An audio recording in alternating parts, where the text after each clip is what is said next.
We have already discovered the 7 directions on the value proposition side, and in this video we will explore the first direction on the value architecture side. In this direction, I will show you how introducing a technology can allow you to radically modify your value architecture. We have mentioned in our introduction that innovation is not only about technology. However, while technology is not the only mean of innovation, it is by far one of the most important, and this is the one we're going to explore in this video. Many business models have been reinvented by the introduction of technology, and in particular, but not exclusively, linked to the internet. Thus, it is essential that companies identify or develop technologies that allow for the radical modification of the value architecture, and usually, therefore, also the radical modification of the value proposition. This direction is often explored by the R&D team, but other members in the company should also be involved in this effort. Developing a technology is obviously often costly, but its implementation may lead to significant cost reductions. Those cost reductions should eventually make up for the investments.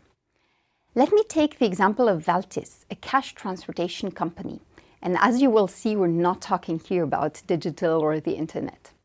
This company was a small cash transportation company that is transporting banknotes in France. This cash transportation is usually done in armored vehicles, such as the one you can see here, with armed men. Guns are at the heart of this business, since this was seen as the only way to prevent attacks. One day, an employee of Valtis died in an attack, and the CEO of this company had to announce his death to the widow. This was so difficult for the CEO that he decided that he would not stay in this business unless he could get rid of the guns.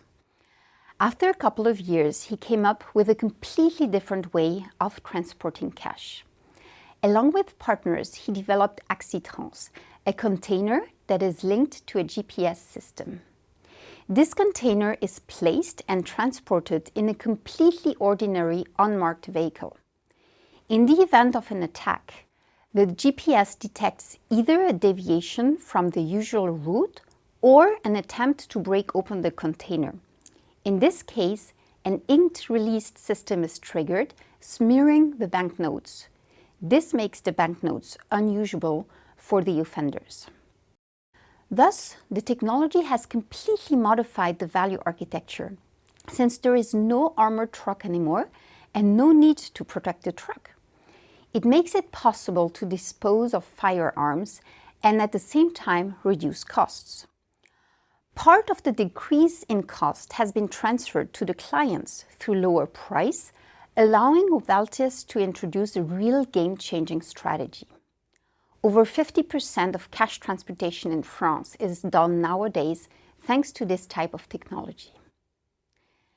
Another more recent example is Carnot Computing. This is still a startup in its experimentation phase, but it is an interesting example of introducing a new technology.